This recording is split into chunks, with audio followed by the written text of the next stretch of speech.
Welcome back. In this module, we're going to look at three of the discoveries or epiphanies that are a part of the sustainable desired change process, the intentional change theory, that we haven't covered so far. So if I go to the model, what you'll note is that we've already done a module and some exercises and assignments on the ideal self, personal vision. In a latter module in this course, we'll be looking at shared vision. Also up till now, we've done two modules on the relationships that help us engage in sustained desired change.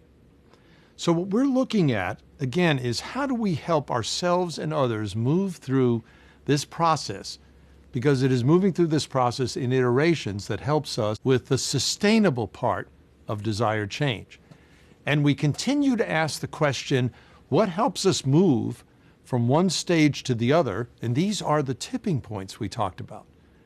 And how, if we don't, both within a stage and in terms of the tipping points, move to the positive emotional attractors, we end up draining ourselves of the energy that makes it possible to move forward.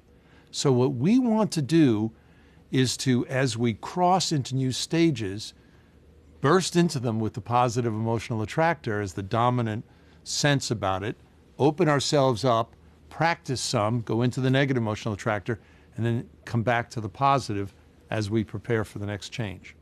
So now let us look at the second stage of discovery, the real self. How am I coming across? And this is very often something that is not that easy to see, because people around us give us cues to different selves that we are portraying.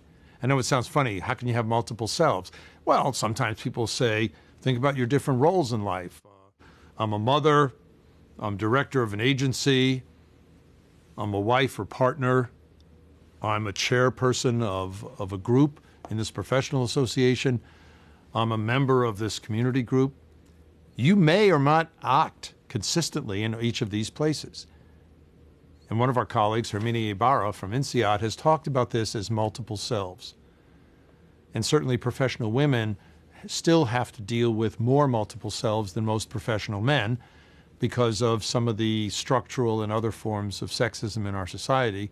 And members of visible minority groups in any culture have often multiple selves because of the different social identity groups. So the challenge in the real self is, how do you get information about how you're coming across?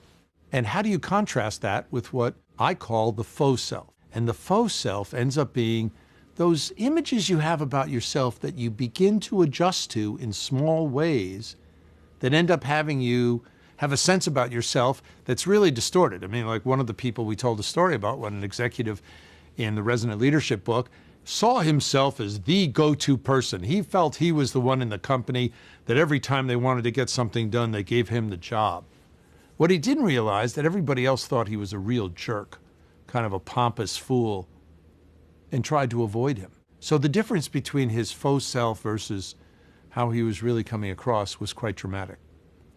With people that don't have a lot of experience in life and don't get a lot of feedback or solicited feedback from others, sometimes it's hard to see what that is. So there are exercises like assessment centers or things where you videotape yourself in simulations to see how you are acting. But from a mindfulness perspective, you can explore this far easier. Over coffee or some relaxed setting, ask different people who work for you or work around you, peers, board members, how am I coming across? And if you ask in a way in which you're inviting things that are working and things that are not working, you help to get a more realistic view, more balanced view. And in that sense, you want to have some personal balance sheet coming out of this second discovery, a set of your strengths and a set of your weaknesses. And by the way, one of the things you have to be careful about is in this assessment of yourself to make sure that you're covering all the strengths. Scott Taylor, a professor at the University of New Mexico, has yet again shown in a series of recent publications that professional women are underestimators. They tend to see themselves as less capable than others see them. Professional men, on the whole, are overestimators.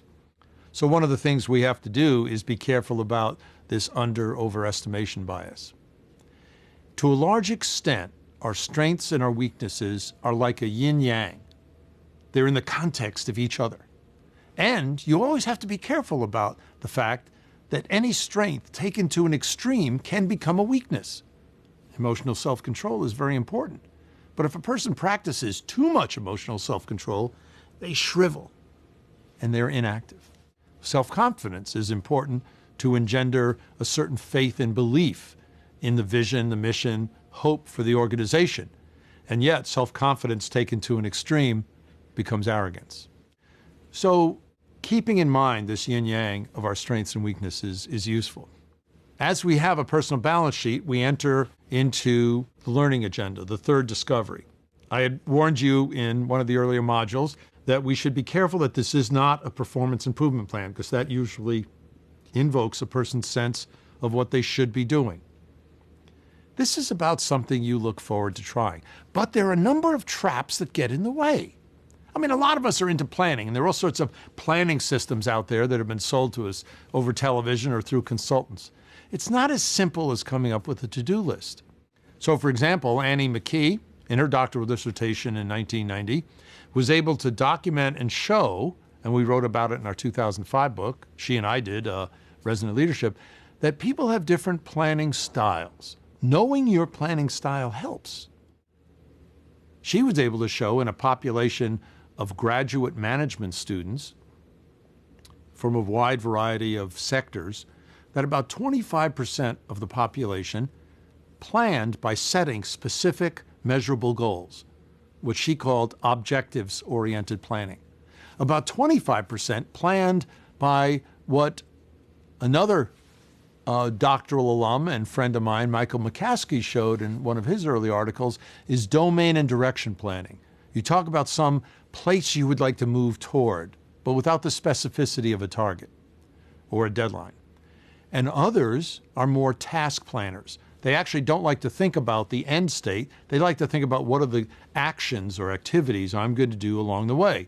And then there's about 25% that are more existentialists, non-planners. They believe that somehow forces in life or God will take care of it. The dilemma is that specific goals and targets are motivating if you're an objectives-oriented planner, and they are demotivating if you're a domain and direction or task planner. So one of the issues to reflect on, and I'd suggest you think about it right now, is what kind of a planning style do you enjoy the most? And I'll give you the three types to look for, and then we'll pause for a bit so you can reflect on that. One, objectives-oriented planning. Do you find that you get energized by having a specific target with a deadline? Do you find domain and direction, that you're energized by having a direction and a desired state you're moving toward? Do you find that you're energized by the activities or the tasks? What are the differences? Objectives-oriented planning. I want to be in Chicago by 3 p.m. on Friday. Domain and direction. I want to head west, and I'd like to be in Chicago before the weekend. Activity planning. I want to call the travel agent. I want to go online. I want to figure out what the flight options are. Then I want to call my friends in Chicago and find out when it's convenient for me to come there. Then I'll book the ticket. Then I'll make the ground transportation reservations. Then I'll let them know the details. So, and again, if you don't do the exercise, you're not going to get the benefit out of this. I'd like you to hit the pause button and reflect on which planning style seems to be the most engaging for you. And it's possible that you might have one preferred planning style in one aspect of your life and a different in another. Feel free to note that. Go ahead, hit the pause button. Welcome back. Besides planning styles, another thing that can get in the way of more joyful looking for the future, creating a learning agenda, is action planning. What actions are you going to do? And for that, a number of us have found the Learning Styles Inventory developed by David Kolb of Case Western Reserve University really helps us to think through what's our preferred learning style, and it helps us to know what kind of actions are really motivational at what stage in the learning or change process. I'm concrete and reflective in my learning style, so I like to be embedded in a project or an activity. I don't necessarily like to have a theory at the beginning. I like to develop a framework or a model later. So it makes it very different in terms of what the early first, second, third activity I might do in trying to learn something new. It's very different than friends of mine who want an overall picture of the whole thing at the beginning, more abstract learners, and then they go into the other parts of the learning cycle. So the whole thing about the learning agenda is not only that this has to be something that you're looking forward to. As soon as you introduce obligation into it, you start to move in to the negative emotional attractor.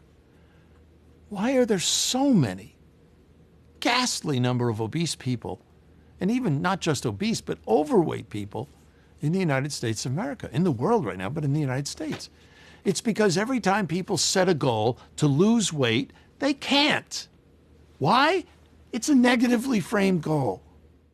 When I was working with alcoholics and drug addicts in the 70s, as a therapist, I knew that they had to stay sober and clean. But if that's all they did, if that was the only reason for doing it, it's very likely within 6 months they'd be back drinking or using. That it had to involve something bigger besides being sober and being clean.